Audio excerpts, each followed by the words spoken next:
Okay, so I'm here to talk about a digital walking tour app that our digital and curatorial teams at History SA have developed. And I do want to acknowledge that the Living in Port app was developed by two people sitting in this room. It was Adam Patterson from the South Australian Maritime Museum and Catherine Manning from our digital team at History SA. Oh, I came in under 20 seconds, awesome. We've developed an iOS app that basically uses technology, stories and digitised cultural content to augment the visitor experience of South Australia's State Heritage Precinct of Port Adelaide. And we've tied it back to the physical exhibition at the Maritime Museum. And this is the work that Adam and Catherine have done some amazing work on. The app's a digital extension of the exhibition Living in Port, which explores the character and history of the port. The content for both the exhibition and the app were developed by the curator Adam, providing a nice nexus between the rich exhibition stories and the built heritage of the port itself. The app is a walking tour of 24 significant heritage locations in Port Adelaide. It brings a storytelling element to the streets, revealing hopefully a little about the character of the port and the context of its industrial, economic, cultural and social development. And it behaves largely as you'd expect a walking tour to behave. Users can take a predefined tour starting at stop 1 and ending at stop 24, or they can browse a list of locations, jumping in and out of the tour as they please. And at each of these locations they can delve into the history of these sites through text, photos, audio and video. So I'm going to jump in at tour stop 5, just as an example. A single finger tap on the number on the left-hand side there allows me to open up that tour stop, and the app will use my phone's GPS to show my location in relation to the stop. After navigating to the location, I can view a current day image to ensure that I'm at the right place, and the Missions to Seaman is a good example of this, where there's no tangible evidence of the building that exists today. So I've got this current day photo to ensure I'm standing in the right location. And again, I can explore the history through text, photos, video, audio. I can proceed to the next site of the tour, or I can jump in at another spot. Now, a key feature of our app is this historical slider image. It appears on every stop of the tour, and it can expand to full screen on your iPhone or your tablet. And there's some technology under this that we're quite excited by, but I won't go into too much detail about that. But here we've got Hartsmill and McLaren Wharf.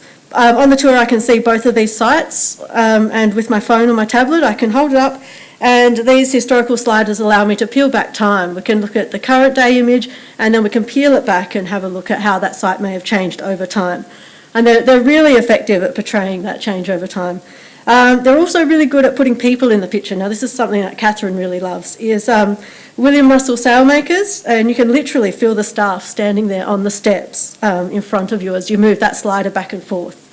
Again, really, really powerful. And then we'll return in a second, yes, to the Missions to Seaman tour stop, where the slider image also reveals, that aspect of our lost built heritage. Again, quite effective, and we're hoping to experiment some more with the technology and with augmented reality in the future to create a more immersive and perhaps a more authentic experience of this lost heritage. So to summarise briefly, before moving on to a few other key elements of the project, the Living in Port app augments the physical experience of walking around the streets of Port Adelaide, revealing something of its heritage and its character through the people, buildings, stories, history and context. So digital products are not like exhibitions, and sorry Adam, if you're here, this is my favourite picture of you lying on the ground. They've got no physical presence, so they need to be discoverable in the landscape. So Adam and the Maritime Museum crew conceived this idea of character or historical character paste-ups around the port and a Who's Been Living in My Port campaign. And my digital team's approach is to collaborate with anyone and everyone that we can.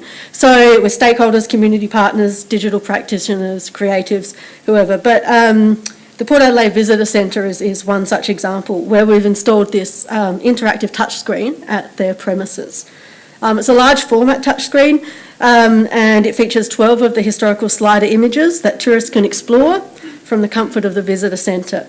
Obviously it also promotes the app for us, and it's been so well received that the visitor centre are helping us promote the app. They're helping us with our user testing on the ground, and they're running a series of programs of tours during History Festival. But the main reason, obviously, for developing the touchscreen interactive was to tie this digital walking tour back to the physical exhibition at the Maritime Museum. Again, also advertising the app, obviously. But it was important for accessibility purposes that those who couldn't use the app and couldn't walk around could actually still experience some of this.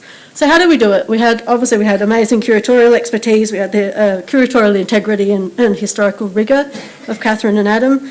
We collaborated, digital and curatorial teams, volunteers, external providers. We had easy access to digitised cultural content, and History SA has a good digital infrastructure to make it sustainable. So just to get a little bit technical, our Drupal content management system is what allowed us to make this content really, really available and easy. It facilitates the geolocation of all of our cultural data in the South Australian History Hub, and it enabled us to rapidly produce our historical sliders. We're also committed to building digital infrastructure that's open and accessible to all, not just our own staff. The History Hub is an open data initiative, and it's available through the government's data portal. We participate in Unleashed, the state chapter of the National GovHack competition, and we're working towards making all of our digital tools and products open source. So where do we see History SA contributing to this advancing field of digital heritage and history, or at least my team anyway? We are committed to free and open access for all to our digitised content. We continue to exploit new technology to augment traditional visitor experiences, and we'll we'll endeavour to share our digital tools and our knowledge with anyone who will listen. Thank you.